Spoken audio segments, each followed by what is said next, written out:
Morning, McQueen.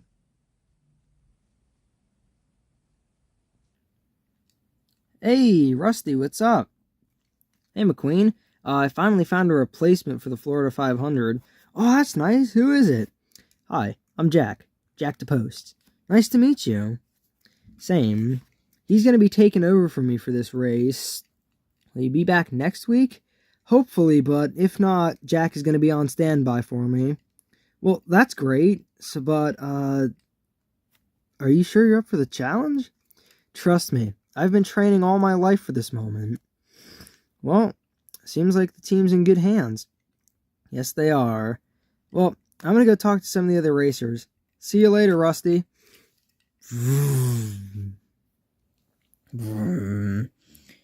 Hey, McQueen, good luck in the race today. You're gonna need it. Why? Been ahead of you pretty much my entire career. You mean your one-season career? You know what I mean. Well, you should watch out for me. I've won at least one race in every single season I've participated in. Really? I didn't know that. Yeah, pretty, neat thing to talk about every season. What race you think you're gonna win this season? Oh, who knows? Guess you just have to find out. See ya, McQueen. Alright, let's see what he does. And we're here almost ready to go trackside. But first, we have Jake Reverick down on pit road ready to interview some drivers. Let's get down to him. I'm down here on pit road with my successor, Manny Flywheel. Although if you ask me, he's not much of a successor. He's multiple years into his career now and still looking for his first Piston Cup victory. Even though you only got our sponsor 2 Piston Cup victories over how long of a career? Alright, I get it. Manny Flywheel, very confident he can get into Ocala another win today. Yeah, on a grander stage than you could ever do. Alright.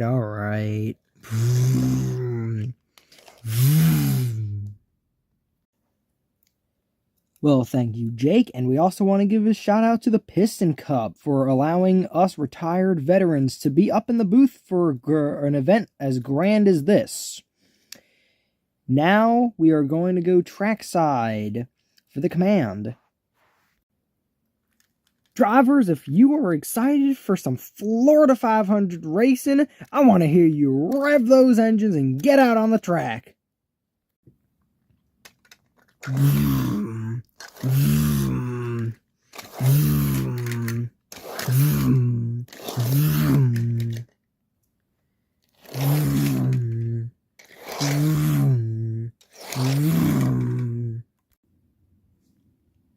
Hey, champ, you ready to go?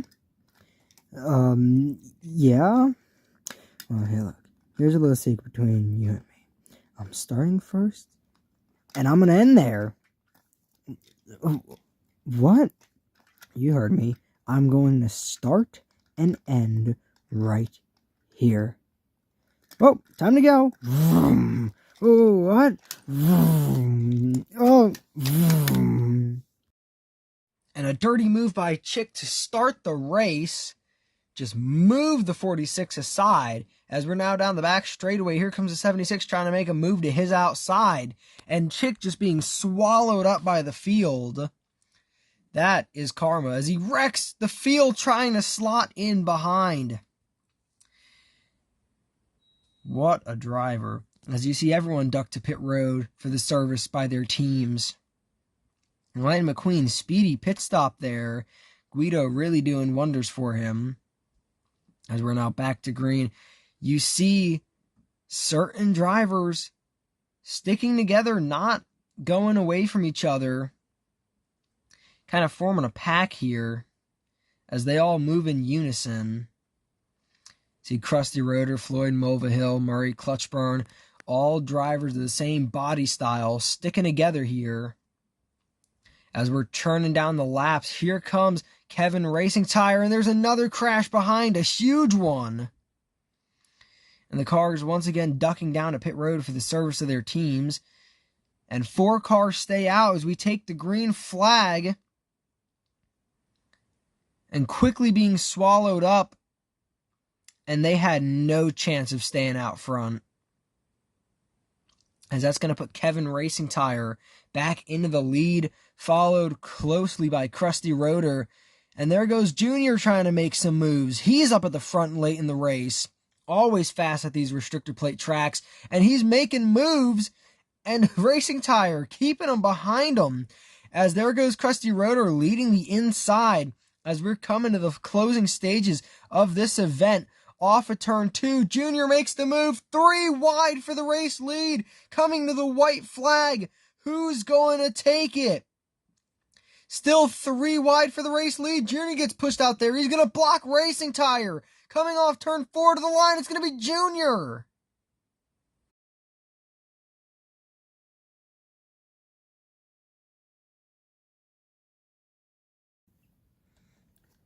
And I'm down here with Dale Earnhardt Jr., today's winner of the Florida 500. Junior, how you feeling? That's your second 500 win. Oh, I'm just the master at these tracks, My daddy used to say he could see the air. Not too sure if he was telling the truth there, but these tracks just come easy, You got to be patient, got to know when to make your moves, and, well, if you play your cards right, the day's going to end really great for you. And that's Junior, confident driver here when we come to these fast tracks. He always knows how to stay up front. He's never finished outside of the top 10 on one of these drafting tracks. Look at that statistic if you are a fan of Dale Jr. Darrell Cartrip down here with Kevin Racing Tire, your runner-up for the Florida 500. Kevin, how are you feeling? Well, I was in the lead for so long there in the late race. It had to happen. I was doing everything I could to make sure no one could get around me. I was blocking as hard as I could. But Junior just came up off turn 2, had a run, and I just could not block it. He was so fast coming off that corner. I think he may have gotten a push from someone. I'm not too sure. But, he's always just really good at these kinds of tracks. He knows when to make the moves when he's got to make them. So when you got Junior behind you, there's really no way you're winning that race. Well, there you have it. Very disappointed Kevin Racing Tire, though he knows he gave it all he had for this race. And here we're with Jack DePost, filling in for an injured Rusty Cornfield. Jack, how did you feel about your first time out in the Florida 500?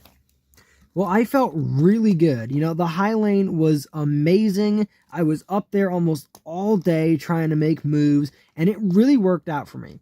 I encourage more drivers to use the high lane because of how well it just worked. But, back in my day, there was only one lane for racing because nobody could pass. Yeah, but nobody would pass you. You were too fast for them. Thanks, kid. Bob Cutlass down truck side with the number 20. So, tell us, how did your strategy manage to work out when many other cars on your strategy ran out of fuel and had to retire from the race early? Well, you see, we all decided to try to, let off right at the beginning of the race, right after the stop. You saw us all get out of line, and we all, started filing into the back.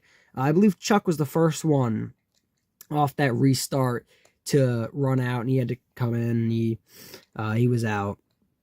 And then me and Shane were just kind of doing our own thing.